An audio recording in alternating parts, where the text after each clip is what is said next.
I don't know. Steve, Canadian Sasquatch, coming at you with part 3 of the Boysenberry Mead Madness mead reviews.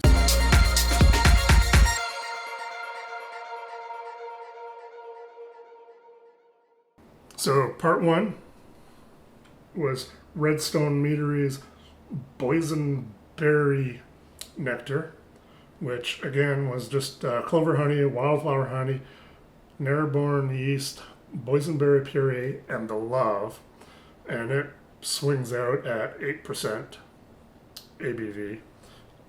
Best served chilled because it is carbonated. And then part 2 was Grant Baker's boysenberry mead, which she did for the Canadian Sasquatch Mead Challenge a couple years ago, which was Rewarwa honey, boysenberries, cinnamon, saffron, go firm, fermented, KV1116 yeast, more boysenberries with a ABV of 13. So yeah. And now in part 3, we're doing the side-by-side. So we have the Redstone Meaderies in my left side here. Your guys is right. And then Grant, his boysenberry mead, on my right side, your left. We are doing this one slightly different. Not only are we doing side-by-side, but we're doing side-by-side at their ideal temperatures. So the Redstone Meaderies is best served chilled. So as you can see, the glass, it has condensation. It's humid in Texas, surprise. So glass has condensation because it is chilled. And then Grant's tastes better warmed up. So we have his closer to room temperature right now. Redstone Meadery's color is that peach color. I would expect this to be a peach mead based on the color, not boysenberry at all. So tells me they didn't use very much boysenberry at all, which kind of makes sense because if you list the ingredients by what has the most in there, they put the yeast before the boysenberry puree. So they used more yeast than boysenberry, theoretically. Grant Baker's boysenberry, though, that is what I would expect. It is a gorgeous ruby red color, which that would be boysenberry to me or any other dark fruit. So yeah, that's what we got going on here. Lovely colors. Both of them are crystal clear. No faults there whatsoever. So let's go ahead and get an aroma off this. First, we're going to do the Redstone Meaderies. We're always going to do the Redstone Meadery first, just because. So the initial whiff, I'm not really getting much of anything, maybe a slight hint of honey. But since it is colder, it is hoarding all of its aromas and flavors inside of it. And since it is carbonated, if we do just a little bit of a swirl here, you'll get those carbonation bubbles perking up, which will bring some aromas to the top. And it does. We actually get that boysenberry aroma happening.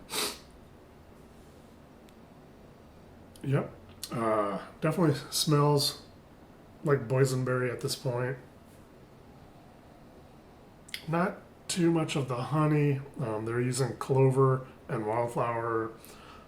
Clover is super light. Wildflower can be super light. So not too surprising there. So yeah.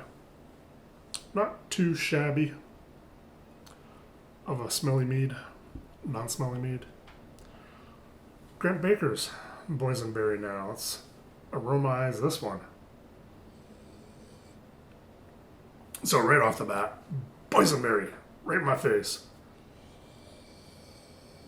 not too much of the honey, not too much of the sweetness. I just get that nice boysenberry aroma happening on this guy. If we swirl it around,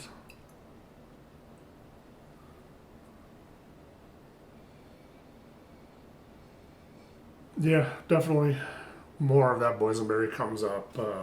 It is slightly carbonated, so the swirling around not only releases the aromas a bit more, but the slight carbonation also brings those up as well. So carbonation is not supposed to be in this one though.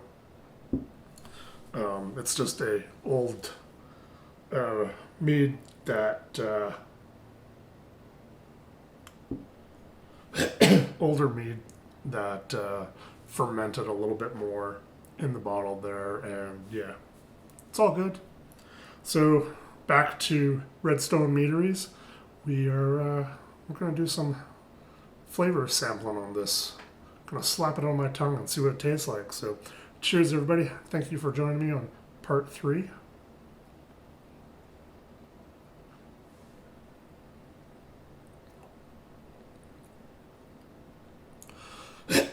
So it is light bodied. I do get those honey flavors happening. Not so much of the boysenberries coming through the flavor.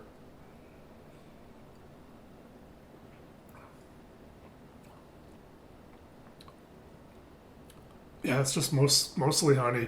Little tiny bit of the boysenberry, little tiny bit of a boysenberry tartness coming through on it, which kind of just makes me want to have another sip.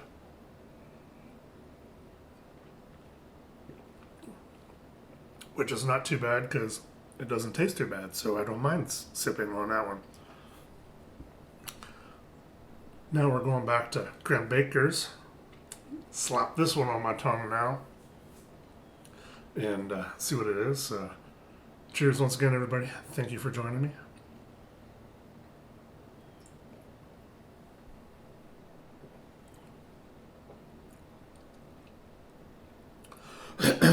So it does have a little bit of that carbonation coming through still.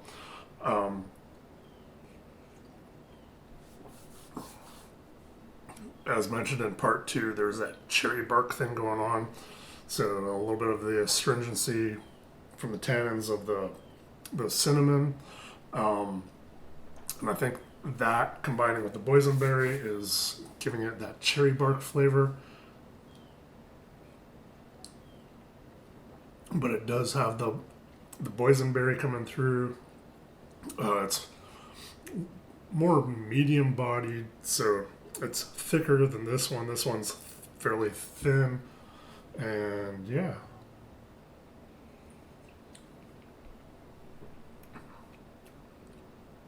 There is a little, some of the off flavors are coming through from me mishandling it.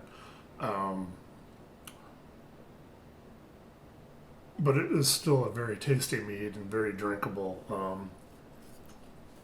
There is a reason why Grant Baker has won the Canadian Sasquatch Mead Challenge 2 years in a row. It's like I can't even win my own challenge. It's like I won the first year, but Grant Baker just dominates because he makes such great meads. But yeah. So yeah, that is the 2 meads. With a little side by side. We're not going to warm them up or anything like that. We're just, like I said, drinking them at their preferred temperatures, cold, warmed up, side by side. These guys are both thumbs up. Right now, I would say they're equal, but fresh, I know for a fact this one was so much better. Again, that's just my mishandling of it. Not any good places to store a bunch of the meads that I have, so they're going to have some off flavors because of just mishandling, and that's what's happening here. But even with Grant's mishandling, it is on par with the Redstone Meaderies.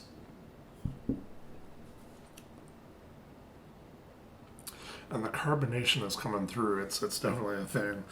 So I guess the only thing left to do with these guys is, of course,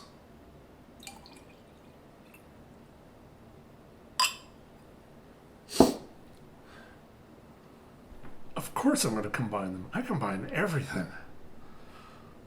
So doing that, it is a lighter ruby red. Still a gorgeous color. Still more what I would expect for a boysenberry mead over just the Redstone Meadery's light peach color. So yeah, the aroma is, or the color is gorgeous.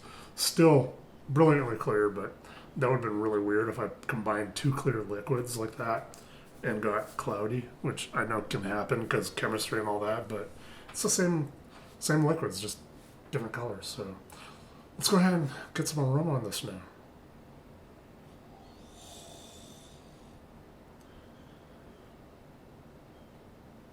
I smell nothing.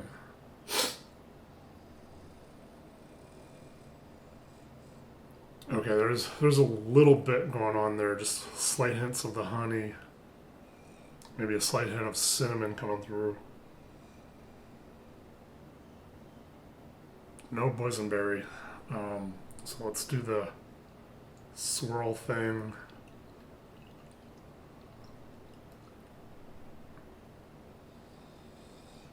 So swirling it definitely brings out those boysenberry aromas.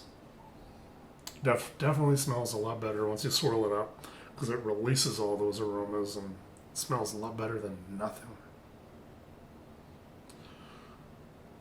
So now we get to taste it. See what these two taste like. So once again, everybody, thank you for joining me on this part 3 of the Boysenberry Thirsty Thursday mead review extravaganza stuff. Whatever. Cheers, everybody.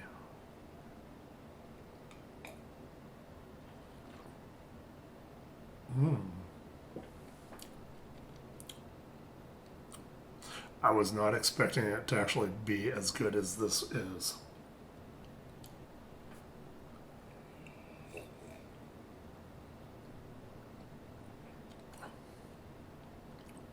Wow.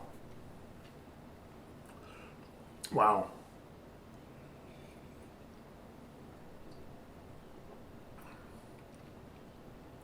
So the boysenberry is definitely coming through, thanks to Grant Baker. But because of the carbonation in this one, it just brings it straight to the forefront.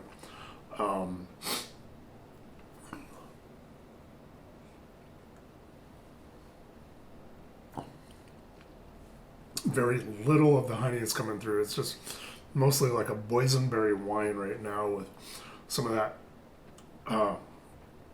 So we got Drink Me More astringency thanks to cinnamon and stuff in this one. And then we also have the Drink Me More tartness, so because of the berries from both of them. So I don't know how to explain astringency versus tartness. But yeah, that is what's going on. I'm getting a little bit of both, which just makes me want to drink some more of this.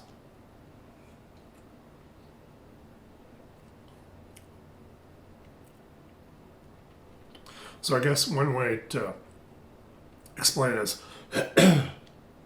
so the tartness, you can kind of think of it more like sour. So like when you bite a lemon, it kind of puckers your lips just because of the sour tartness happening.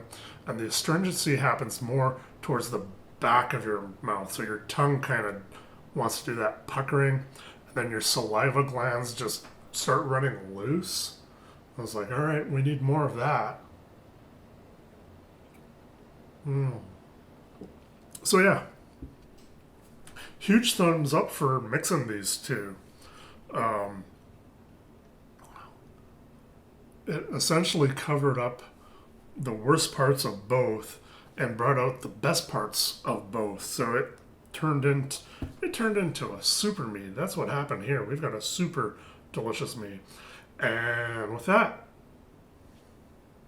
thumbs up for the combination. And we're going to close out this 3-part Thirsty Thursday mead review. Thank you for joining me through all 3 parts.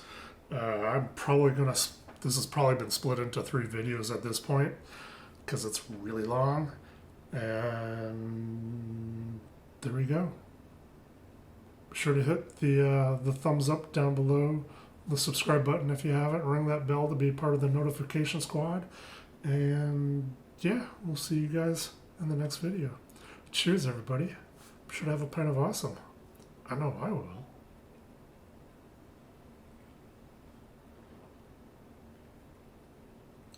Damn, that's good. Don't be afraid to experiment and mix beverages. Because you can come up with some real winners. Cheers, everybody.